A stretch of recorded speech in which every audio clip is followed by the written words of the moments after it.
Caríssimos irmãos, muito boa noite. Sejam muito bem-vindos à Casa Espírita Joana de Ângeles, que recebe hoje com muita alegria. Eu queria inicialmente convidar aqui o representante da Federação Espírita, o Sérgio, você está aqui na frente.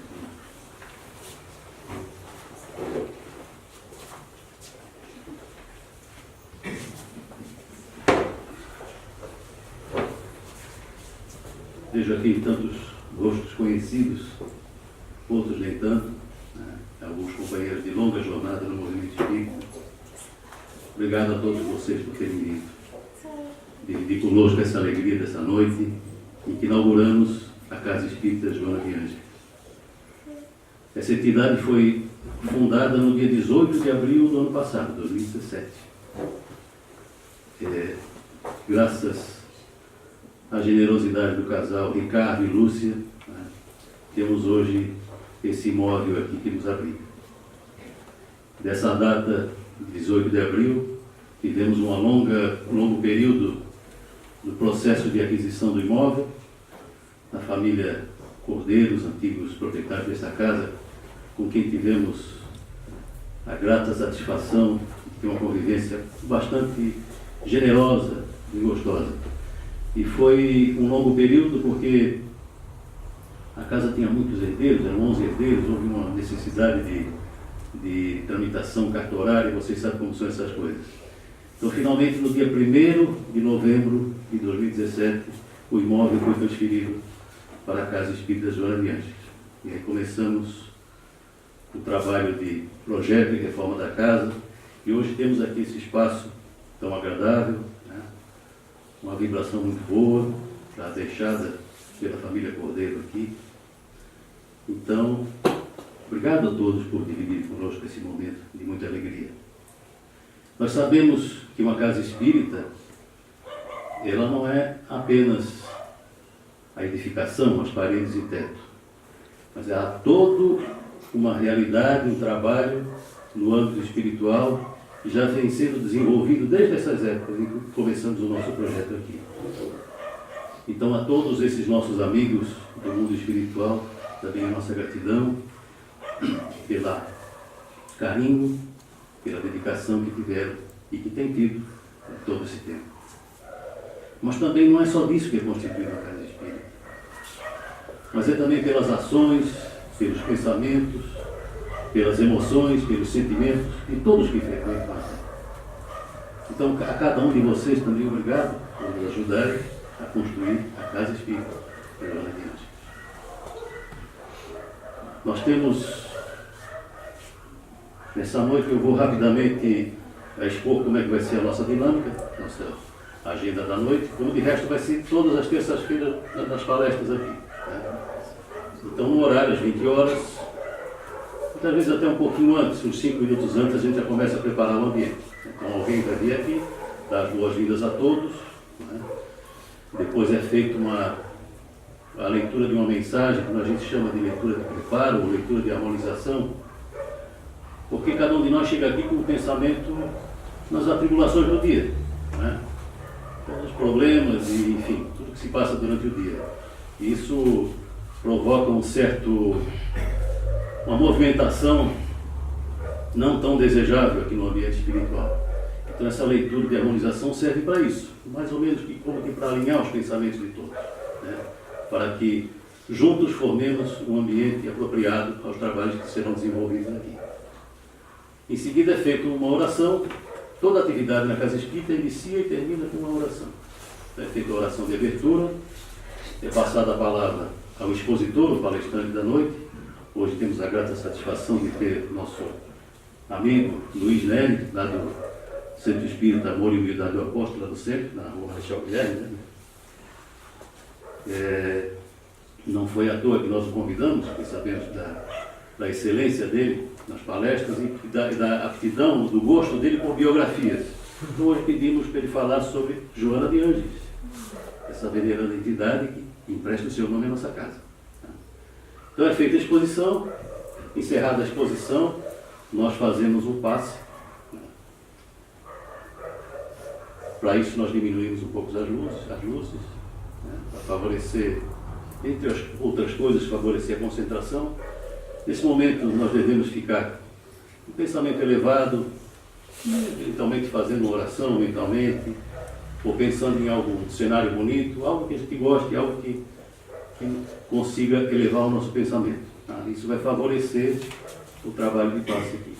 Terminado o passe, é feita então a oração de encerramento, aí despedimos todos, aí na passagem ele tem uma aguinha, chama-se água fluidificada, é uma água impregnada de boas energias, né? E que certamente vai fazer algum bem, é o chamado passe por dentro. Então essa aguinha para tentar harmonizar um pouco o interno também. E esse é o nosso, todo esse trabalho, toda essa dinâmica demora mais ou menos 45 minutos a 1 hora. Tá? Durante as palestras, aqueles pais que tiverem crianças, filhos pequenos que quiserem trazer, existe ali na casa uma salinha com atendimento às crianças, onde são desenvolvidas atividades lúdicas, naturalmente sempre colocando alguns elementos evangélicos doutrinários, né? E as crianças ficam lá brincando, normalmente elas gostam bastante. Então, os pais que têm crianças, fiquem à vontade, podem trazer suas crianças também. Tá? Muito bem. Dito isso, então eu vou passar a palavra para a Rosana, para fazer a nossa leitura de preparo.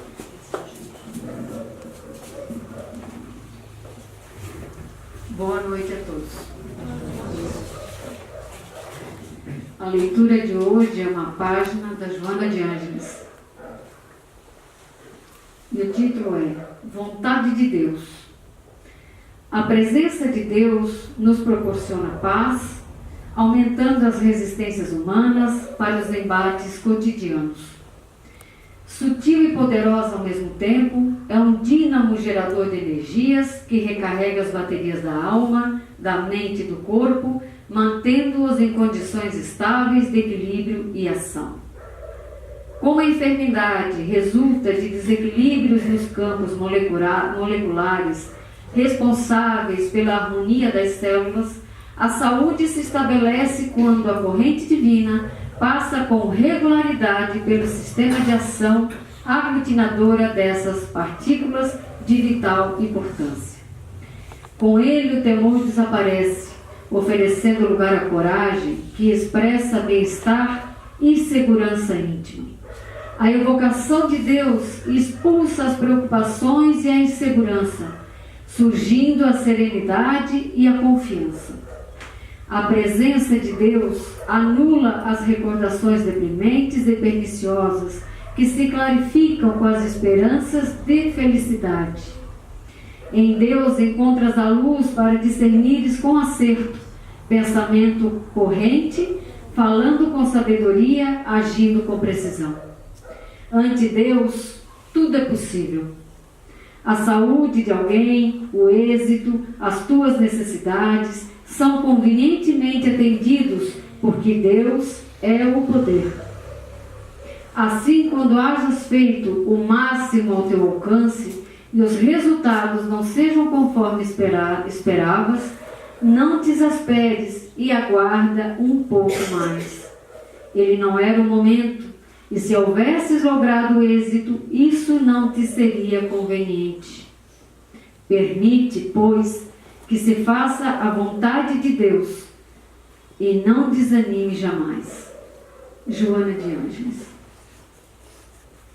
Assim, com muita gratidão no coração por esse momento, por essa oportunidade de estarmos aqui, passamos a oração que Cristo nos ensinou, elevando o nosso pensamento e o nosso amor.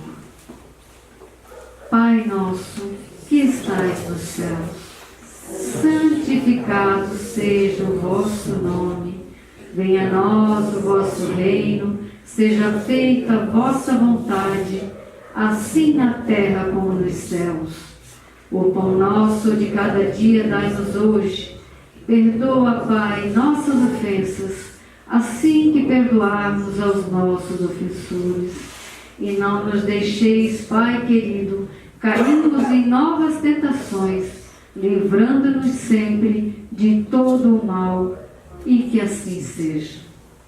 Agora eu passo a palavra ao nosso amigo Luiz Nery, que ele seja iluminado nesse momento com a palestra.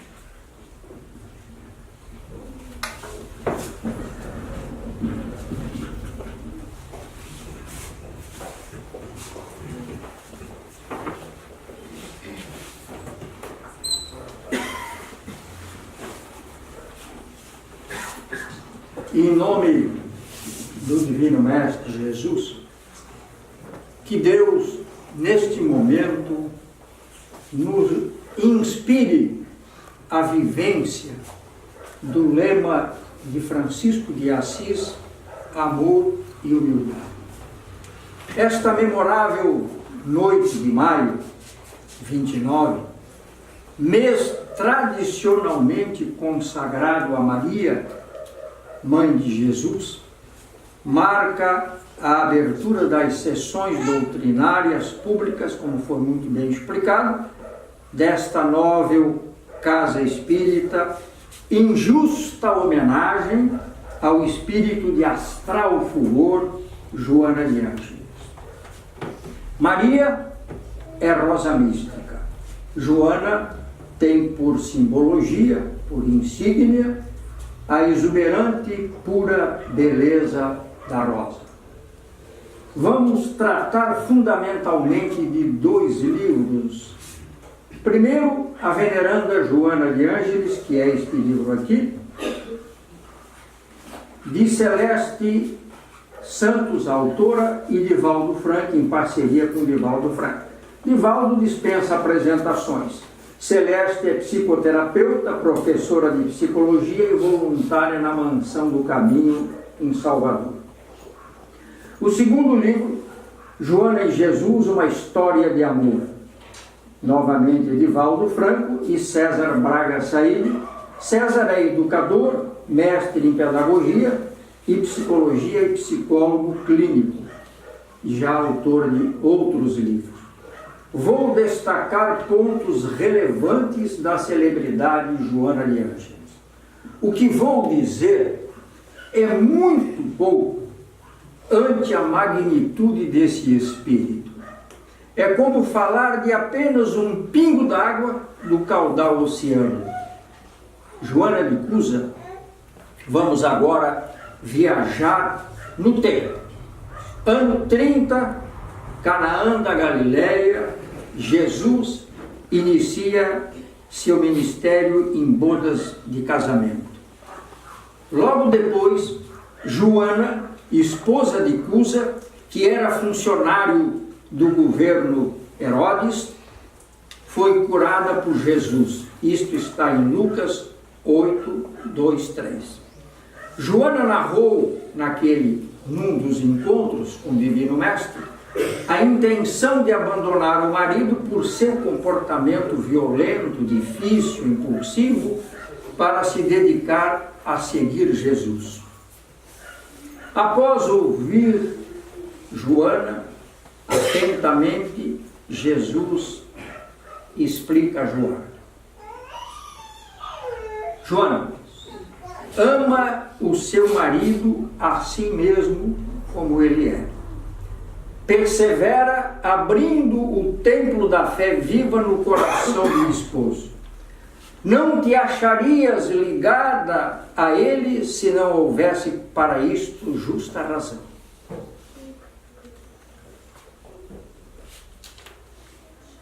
Aí conclui o Divino Mestre. Vejam a sabedoria da conclusão. Só o Divino Mestre capaz de uma conclusão desta. Disse ele a Joana: esquece todos os defeitos do companheiro, observando somente o que ele tem de qualidade. Belíssima lição para todos nós que observamos apenas os defeitos e não enxergamos qualidades. Em Lucas capítulo 24, 10, Joana é mencionada entre as mulheres que na manhã de Páscoa foram ao sepulcro de Jesus. Humberto de Campos, no livro Boa Nova, ditado a Chico Xavier, descreve no capítulo 5 a heróica vida de Joana de Cusa. Roma, ano 68, depois de Cristo, no nosso calendário 27 de agosto. Por não renunciar à fé em Jesus, Joana foi flagelada e sacrificada numa figueira com um dos filhos no Coliseu. Agora imaginem o sofrimento dessa mãe assistindo primeiramente à flagelação do filho, a lhe pedir que abjurasse a fé em Cristo. Responde Joana ao filho diante do sacrifício: cala-te, meu filho, Jesus era puro e não desdenhou o sacrifício.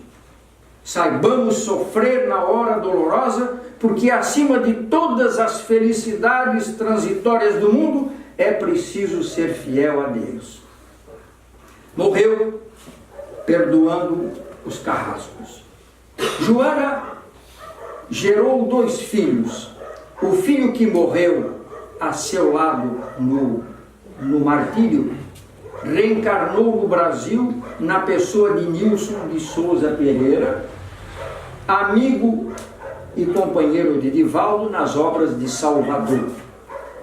Divaldo era o outro filho mais velho que à época conseguiu ser escondido pelos cristãos nas catacumbas. Então, de onde vem Divaldo e Joana? Do tempo de Jesus, não?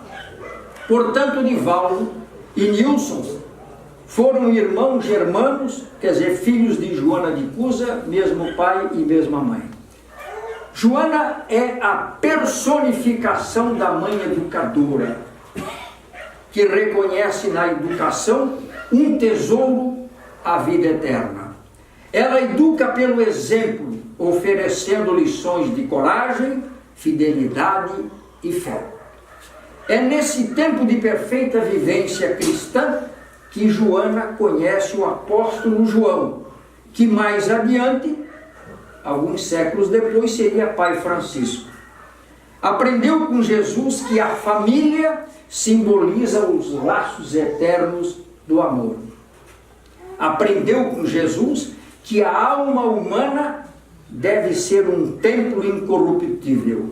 Aprendeu com Jesus que é pelo amor que todos nós somos capazes de alcançar a alforria espiritual ou a liberdade espiritual.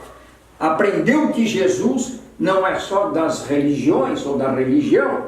Jesus é o mesmo no templo, é o mesmo no trabalho, é o mesmo no lar e é o mesmo na rua. Os cristãos da época oravam para servir e dar, ao invés dos cristãos mais atuais que oram para pedir e receber. Vejam a diferença.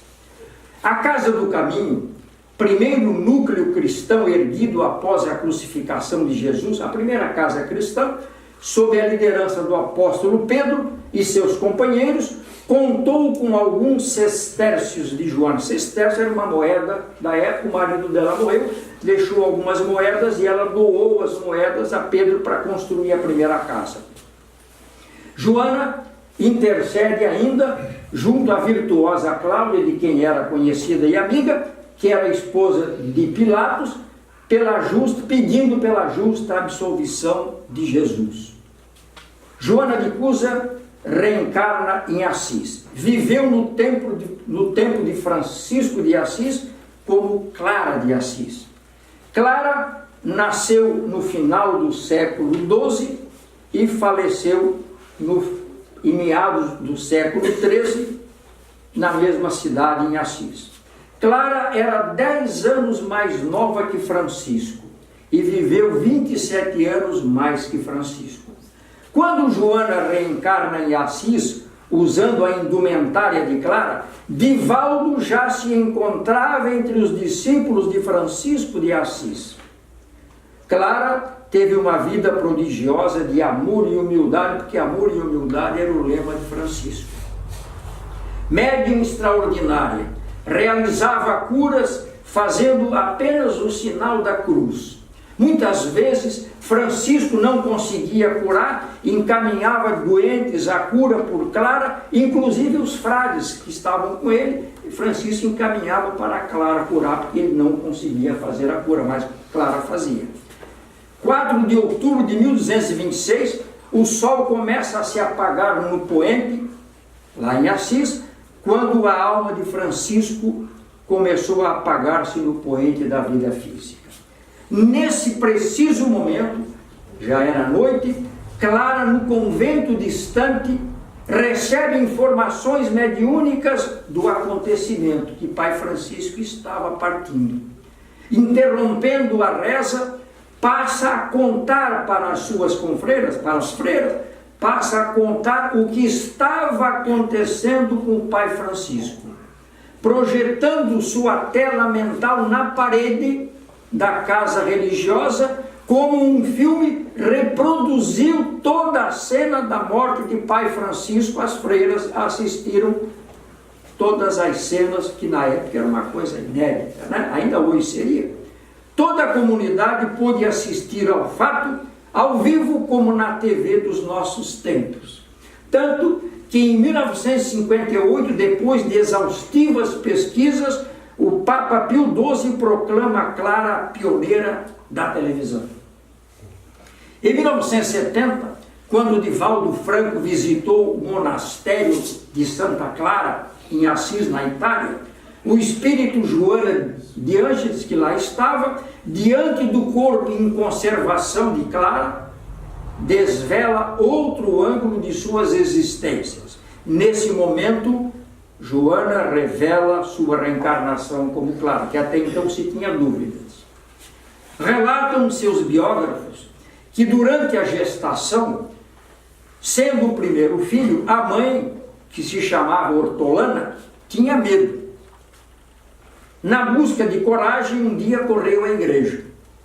Lá na igreja, enquanto rezava, ouviu uma voz: não tenhas medo, com felicidade serás mãe de uma menina e esta filha há de aclarar o mundo com seu esplendor. Repito, há de aclarar, disse a voz. Aclarar, verbo transitivo, tornar claro, purificar, e como nós sabemos, verbo transitivo exige complemento. Aclarar o quê? Aclarar o mundo com seu esplendor. Finalmente, no dia 16 de julho de 1194, o castelo dos condes favorinos Cife e Hortolana comemora o grande momento, o nascimento de sua primogênita.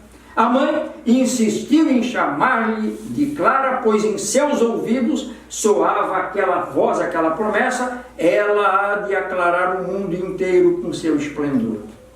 As tradições relatam comovedor momento narrado por Divaldo Franco em suas palestras, envolvendo Francisco e Clara. As histórias são muitas, mas vamos destacar uma delas, que é uma das mais interessantes. Em uma tarde de inverno, ambos voltavam de Spoleto para Assis. A neve cobria os caminhos, vestia as oliveiras. É quando Francisco disse: irmã Clara, devemos nos separar aqui, porque o convento de um era para um lado e do outro era para o outro. Pergunta Clara: e quando tornaremos a nos encontrar, irmão Francisco? Quando a primavera chegar com suas flores, responde Francisco, e separam-se. Francisco faz o sinal da cruz, desaparece como que diluído naquela neblina. Clara ajoelha-se na brancura do caminho, enquanto em Assis se ouviam os sinos tocar. De repente, uma carícia primaveril a envolveu, abriu os olhos, a neve sumira, o cenário se transforma. Por toda parte, rosas. Rosas à beira dos caminhos, rosas nas oliveiras de ciprestes, rosa em toda a amplidão, por toda parte rosas. Colheu as braçadas e correu ao encalço do irmão Francisco, gritando: irmão Francisco, a primavera voltou, não nos separemos mais. A união entre Clara e depois Joana agora, e Jesus, e dela com Francisco, e com o médio Divaldo Franco, em séculos de vínculos fraternais e de labor em benefício de toda a humanidade, é um exemplo máximo da vivência cristã e da excelência no testemunho do Evangelho. Francisco, como bem sabemos, é a reencarnação do apóstolo e evangelista João.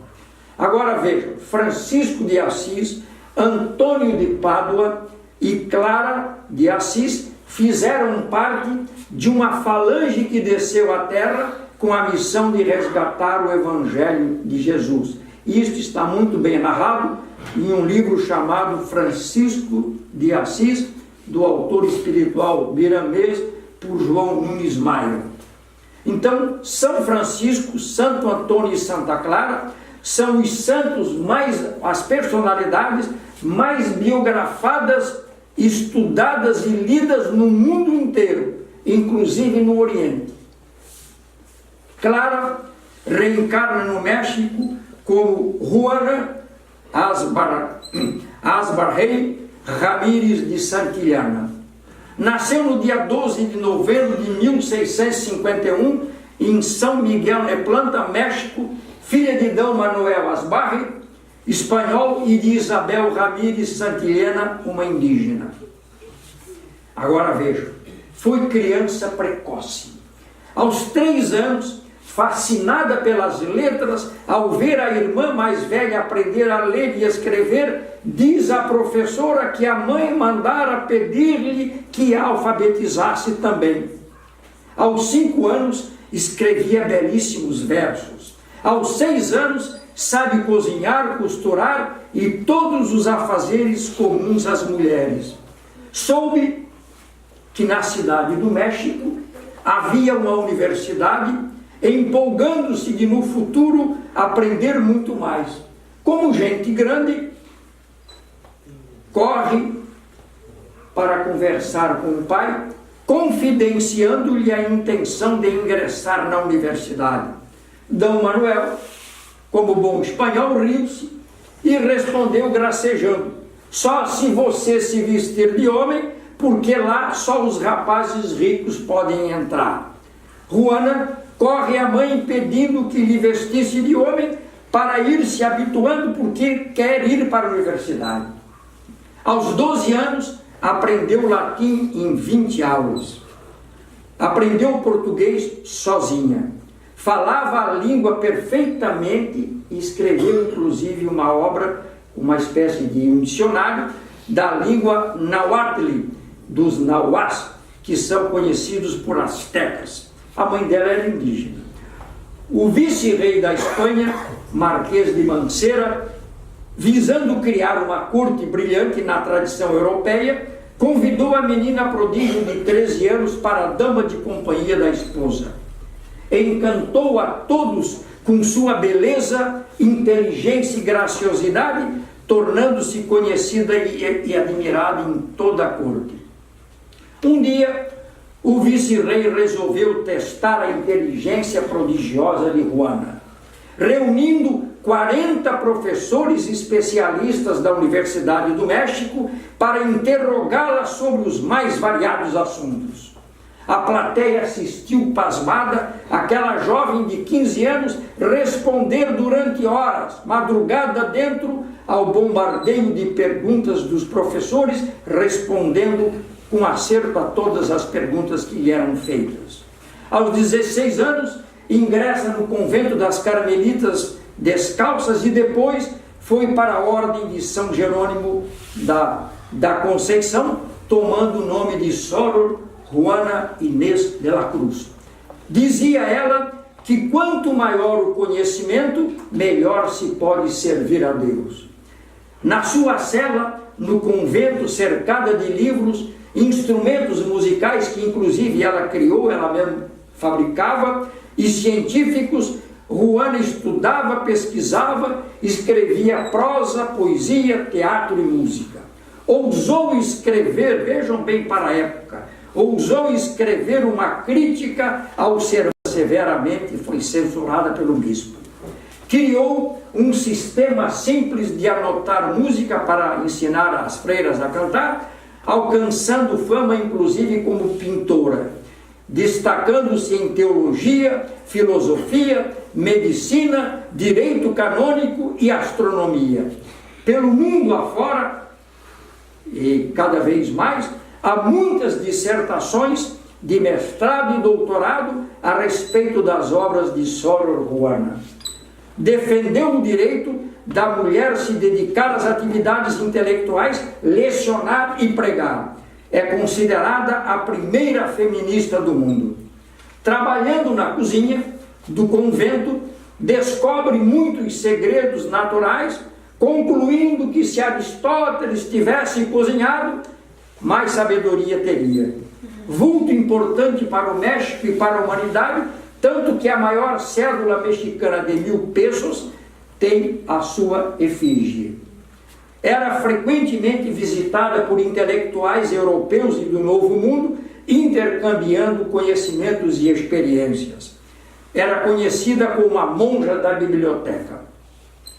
Uma determinada fase, renunciando às atividades temporais, vendeu, vejam bem para a época, 4.000 volumes de sua biblioteca, vendeu os instrumentos musicais e científicos, usando todos os recursos financeiros auferidos às obras assistenciais, dedicando-se exclusivamente às atividades religiosas.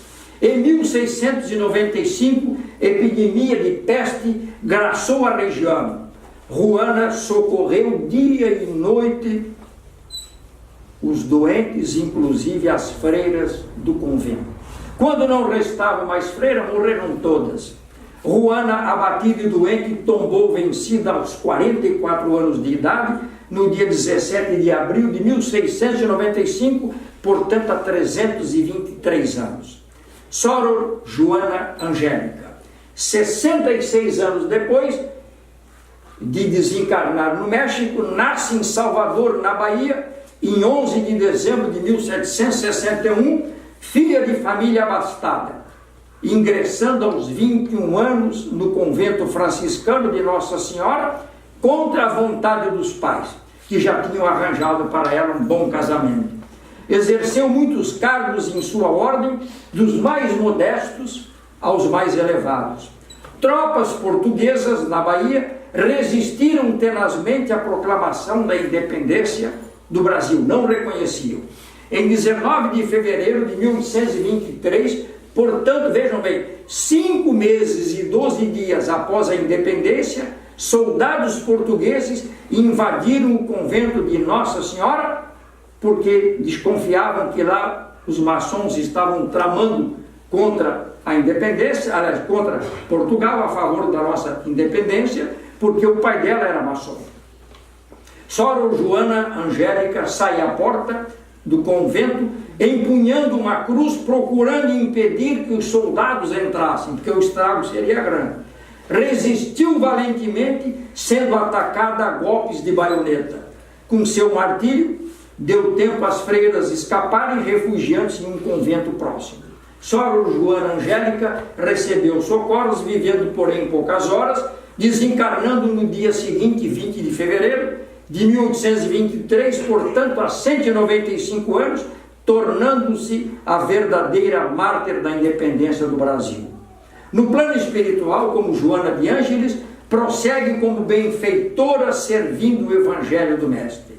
A missão, nesta oportunidade, é destacar o espírito de astral fulgor Joana de Ângeles, que é a mentora espiritual do ilustre médium baiano Divaldo Pereira Franco.